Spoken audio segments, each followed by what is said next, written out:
She sat alone in her sprawling estate, a house that once symbolized perfection itself, immaculate lawns, carefully curated rooms where not a vase was out of place. Tonight, though, the silence felt heavy, almost hostile. The chandeliers didn't glitter. They loomed. The marble floors did not gleam with pride. They echoed her footsteps like reminders of emptiness.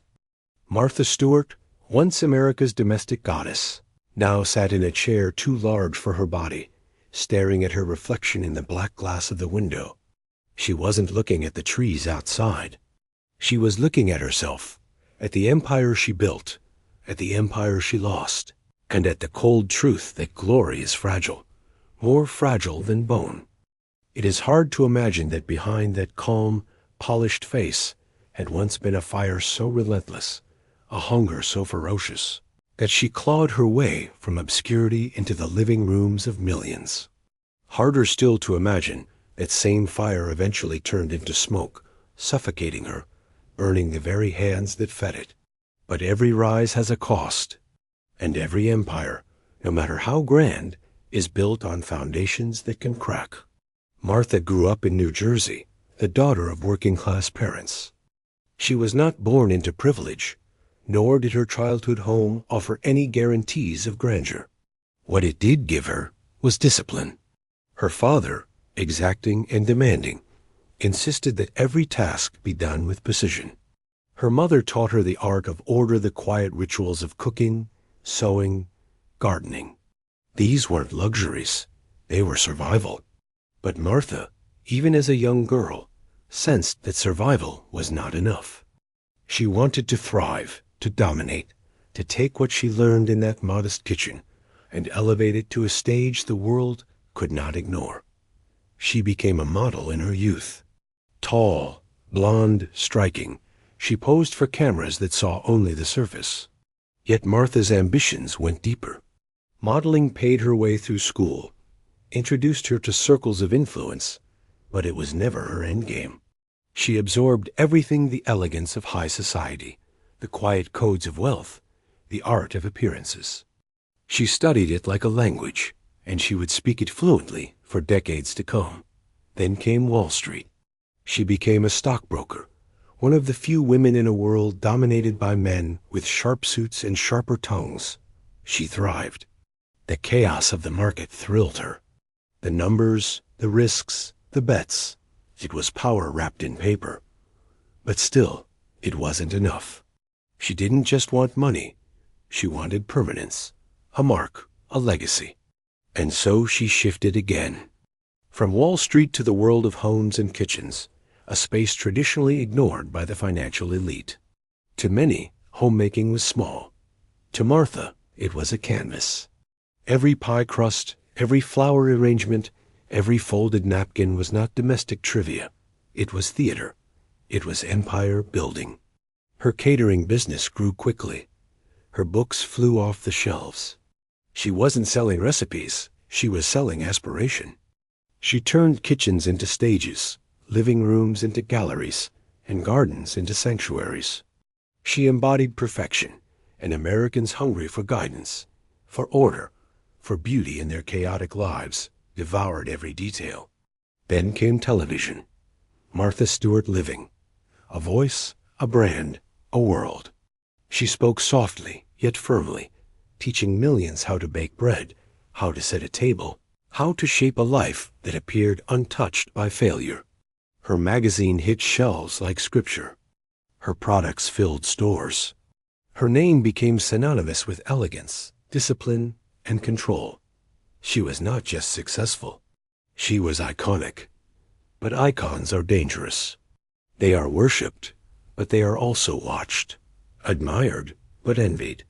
And Martha, in her relentless pursuit of perfection, forgot that the higher one climbs, the more brittle the air becomes. By the late 90s, she had achieved what few women in history had. She was a billionaire. The first self-made female billionaire of her kind. A titan, walking in the company of men who had long monopolized that throne. Her company went public. Her face was on magazine covers, talk shows, bookshelves, and kitchen products across the globe. She was not just Martha Stewart. She was Martha Stewart Omnimedia, a living brand, a living myth. Yet success carries shadows. It whispers temptations, it tests limits. And in Martha's case, it came in the form of a phone call, a stock tip, a transaction so small, so ordinary in the grand theater of Wall Street, that it seemed insignificant. But significance is not measured by size, it is measured by consequences. She sold shares of a biotech company, Imclone, just before their value plummeted. The act itself was not world-shattering. Executives traded stocks all the time. But Martha Stewart was not just an executive. She was America's queen of order, the patron saint of doing things the right way. And in that moment, whether she saw it or not, she betrayed the very image she had built. The investigation came like a storm, slow at first, then all-consuming. The media smelled blood. Prosecutors wanted a scalp. And the public, who had once admired her, now stared at her with suspicion. Had she cheated? Had she lied? Was perfection just a mask? The trial was spectacle. Cameras outside the courthouse. Analysts dissecting her every move. Headlines that once praised her genius now savored her downfall. The woman who taught America how to fold a napkin was now accused of folding the truth. She denied wrongdoing. She fought back, calm and composed, as if even the walls of the courtroom were just another stage to be decorated. But the evidence, the testimonies, the pressure, it was too much. Conviction came.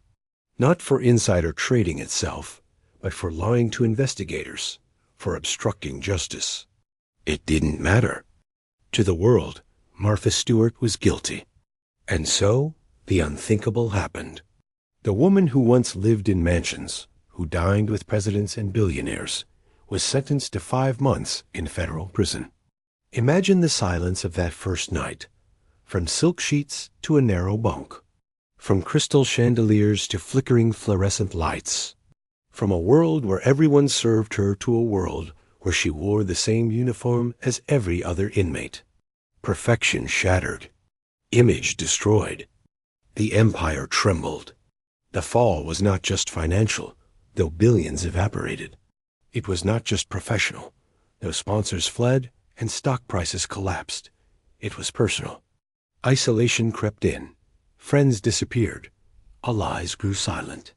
The empire she had built on control now spun wildly beyond her grasp. Martha Stewart, once the epitome of grace and discipline, now faced humiliation. But humiliation, unlike failure, leaves a stain. It lingers. It rewrites how the world remembers you. And so she endured. 5 months behind bars. 5 months stripped of everything except her will.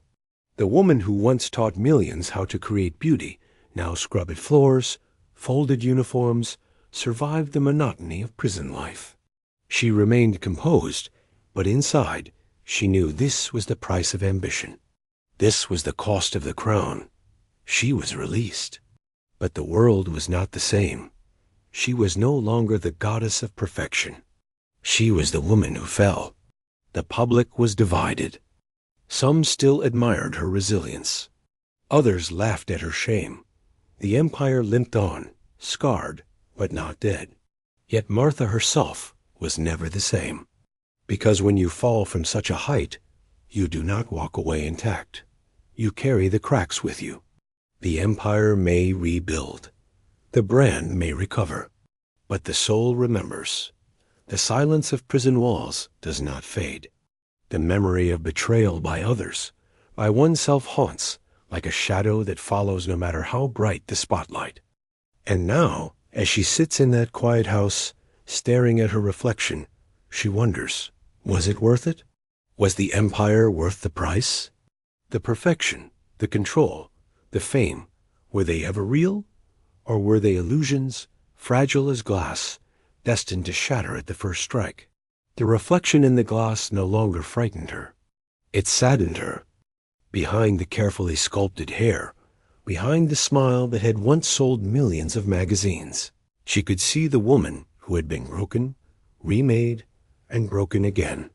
Success had once felt eternal, untouchable, but now she knew nothing is eternal. Nothing is untouchable. Martha Stewart walked through her house, each step echoing like a memory. Every object in those rooms was a relic, a reminder of who she had been. The perfectly polished silver, the china sets arranged with military precision, the kitchen that looked more like a gallery than a place where real meals were cooked. These things had once been weapons of her image, proof of her superiority. Now they looked like masks. Masks she had worn for decades until they fused with her skin. She remembered the days after her release from prison. Cameras followed her again, but this time with cruel delight.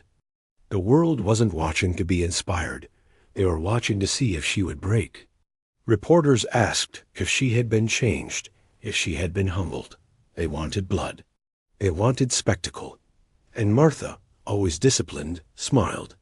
She said she was fine. She said she was stronger. But inside, she was learning how fragile strength really was. She tried to rebuild. She returned to television. She launched new shows, new ventures. Some succeeded, some failed. She even found herself partnering with people who once seemed her opposites: hip-hop artists, reality stars, figures from worlds far from her manicured gardens. It was survival disguised as reinvention. She told herself she was adapting. She told herself the empire still lived. But the truth was darker. The empire no longer belonged to her.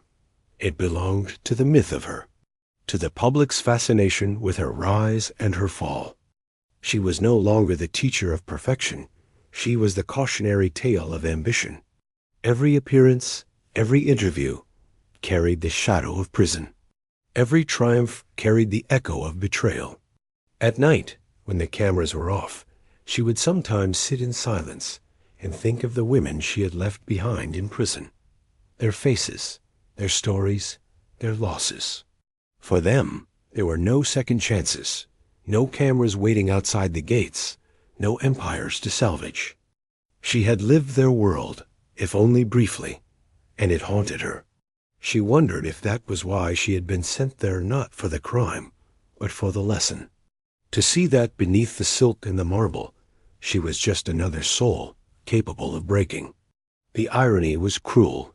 She had built a life teaching others how to control their worlds, how to set the perfect table, how to arrange the perfect flowers, how to bake the perfect pie. But life itself could not be folded, arranged, or baked into submission. Life was wild, unpredictable, indifferent to perfection. And when it struck, no amount of polish could hide the cracks. Martha's fortune never fully vanished. She was still wealthy, still powerful compared to most. But wealth without invincibility felt different.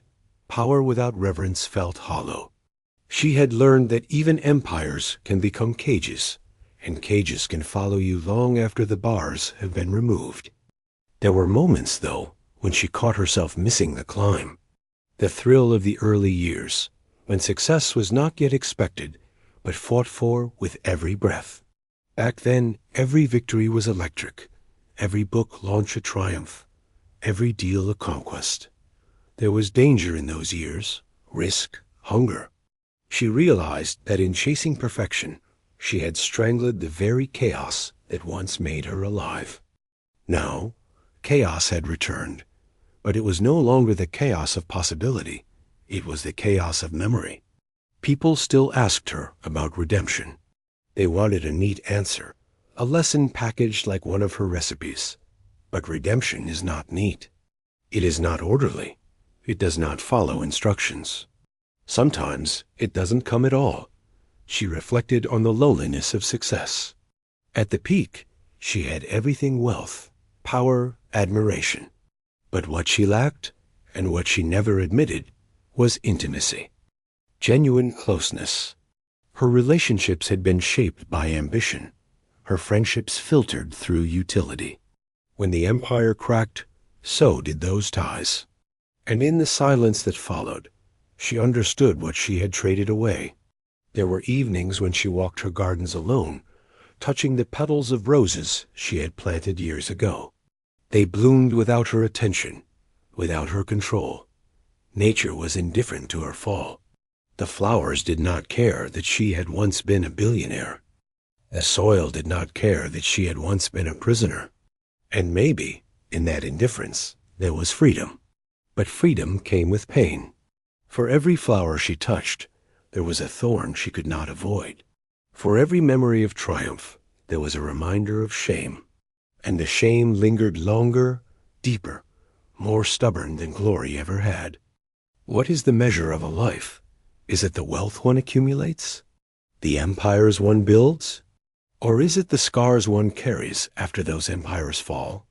Martha Stewart had once believed her measure was perfection. Now she suspected her true measure was imperfection, her mistakes, her cracks, her failures. In the end, she did not crumble completely. She lived on, continued to work, continued to adapt. But the Martha Stewart who emerged was not the same woman who once reigned without question. She was softer in some ways, harder in others. She was admired by some, mocked by others, but understood by very few. And maybe that was the point. To rise, to fall, to rise again, not as the same person, but as someone altered, scarred, human. Her story is not a fairy tale. It is not the clean arc of triumph after tragedy. It is messier, darker, more real. It is the story of a woman who reached the summit of ambition, who fell into the abyss of shame, and who learned, in the silence of her reflection, that perfection was never the point. Because perfection breaks, empires fall. But what remains, what always remains, is the echo of who we became when the lights went out, when the empire dissolved, when the masks shattered. And in that echo, Martha Stewart's story lingers, not as the tale of America's homemaker, nor as the scandal of a fallen mogul, but as the haunting reminder that ambition always demands payment. And the payment is always more than we think we can bear. The reflection in the window stares back at her still. The empire is gone. The silence is heavy. But the lesson is eternal. No empire lasts forever. No crown is without its thorns. And perfection is the most fragile illusion of all.